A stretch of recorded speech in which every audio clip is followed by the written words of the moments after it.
Então, gente, o tema que a gente vai apresentar vai ser o poder de transformação da leitura.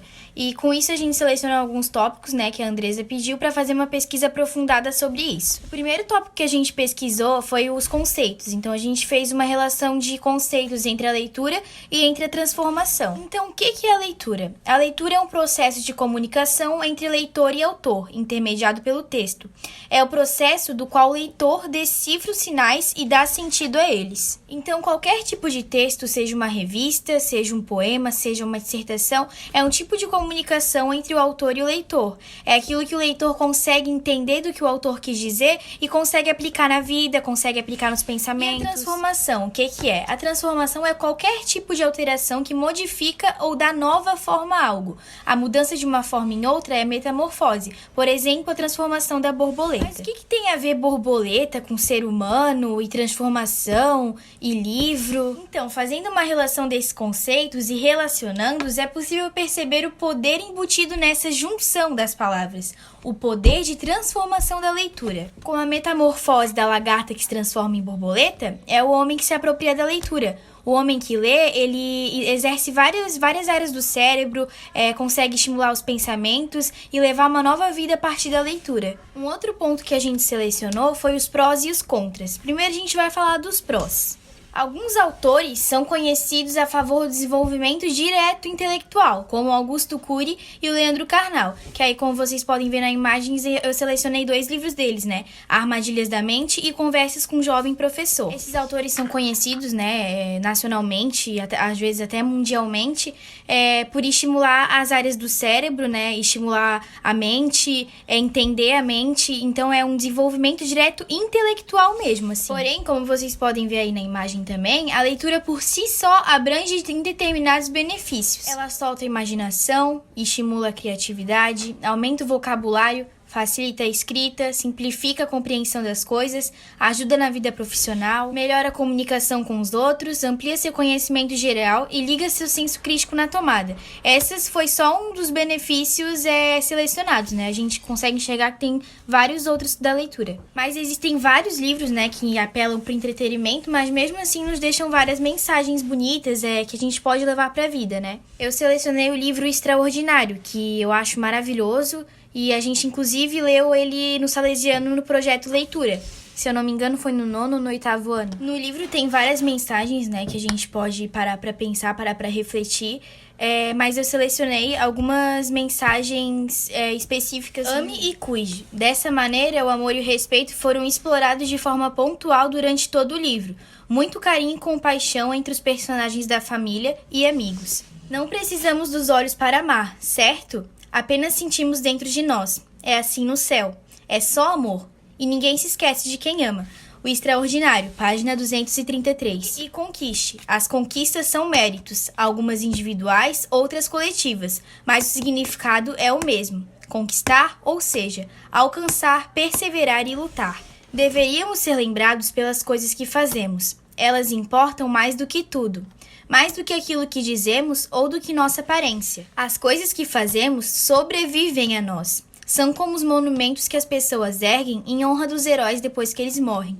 O Extraordinário, página 72. Então, o Extraordinário é um livro que deixa vários ensinamentos, né? Várias reflexões, como eu demonstrei. Mas existem inúmeros livros também que puxam pro entretenimento, mas mesmo assim deixam mensagens lindas pra gente, né? Mas como tudo na vida não é 100% perfeito, né? Existem alguns contras também, que a gente vai falar agora. Um grande exemplo, a gente consegue tirar o livro que Adolf Hitler escreveu em 1925, contando todos os planos do partido nazista, né? Que se baseia em radicalismo, violência, preconceito, racismo. Traduzido para o português, esse livro se chama Minha Luta. E na época ele foi crédulo por muitas pessoas, né? E até hoje tem gente que ainda acredita nesses pensamentos, infelizmente. É importante ressaltar que durante a administração nazista era costume até oferecer o livro aos recém-casados, a soldados prestes a servir, e ele era ensinado nas escolas primárias na Alemanha. Assim a gente vê o grande poder de influência que tem a leitura, né? É claro que geralmente é mais pro bem, mas em alguns casos específicos também influencia pro lado ruim. Agora o tópico que a gente vai comentar é sobre falas de autoridades no assunto. Então, A gente tem a fala do ministro da Educação, que é: o domínio da língua materna é de fundamental importância para a comunicação, seu conhecimento, sua redação e sua escrita. Então, ele quis dizer que, basicamente, a gente dominar a língua portuguesa é fundamental para a nossa redação, para o nosso conhecimento, para o nosso futuro, para o nosso desenvolvimento como jovem, como adulto. E nada melhor para exercitar a nossa escrita, para exercitar o nosso entendimento da língua portuguesa do que a leitura. A leitura, ela faz a gente entender novos significados de palavras, a norma culta e conseguir botar em prática. A gente tem uma fala de Jair Bolsonaro também, né, que é o nosso atual presidente, que ele fala: a função do governo é respeitar o dinheiro do contribuinte, ensinando para os jovens a leitura, escrita e a fazer conta. Depois, um ofício que gere renda para a pessoa e bem-estar para sua família, que melhore a sociedade em sua volta. Então, ele quer dizer que a gente saber escrever, a gente saber interpretar, conseguir estudar, é fundamental para o resto da nossa vida, para a gente conseguir arrumar um bom emprego, conseguir formar uma família, conseguir argumentar, expor a nossa opinião. Basicamente, o estudo e a educação e a leitura é a base para a gente conseguir moldar uma sociedade melhor. E também algumas frases de pessoas que não são necessariamente autoridades, mas são famosas pelo seu alto QI, pela sua capacidade intelectual, e vocês podem observar aí na imagem. A gente vai falar de situações ou lugares que vivem com essa temática, né? Primeiramente, nada mais nada menos que as escolas. Todas as escolas têm presente a leitura, seja de forma didática ou literária. O próprio Colégio Salesiano, por exemplo, além dos livros didáticos, tem o projeto, que são selecionados em torno de 4 livros por ano. E depois da leitura, a gente faz um debate, um trabalho sobre o que achou do livro. E isso exerce a nossa interpretação, nosso senso crítico e muitas outras áreas do cérebro. E a gente também tem o Ministério da Educação, né, que ele é o órgão que lida diretamente com as situações a ver com a leitura e a educação. Só que antes ele abrangia outros temas também. Antes ele falava da saúde pública também.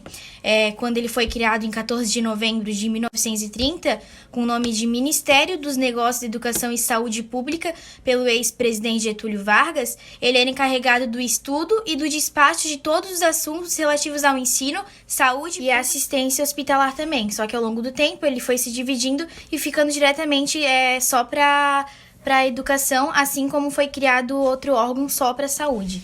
A última mudança ocorreu em 12 de junho de 2000 e, após muitas divisões de função, o Ministério da Educação passa a ter diretamente as seguintes competências: Política Nacional de Educação, Educação em geral, compreendendo o ensino fundamental, o ensino médio, o ensino superior, ensino de jovens e adultos, educação profissional, educação especial e educação à distância. A única que não abrange é o ensino militar. Avaliação, informação e pesquisa educacional, pesquisa e extensão universitária e o magistério. Então, a partir do ano 2000, ele ficou diretamente carregado das funções de educação. E junto com a educação vem a leitura, né? Por isso que a gente comenta que o Ministério da Educação tem muito a ver com a leitura. Agora a Anne vai comentar outros pontos, né? Outros pontos da pesquisa para falar sobre esse tema para vocês.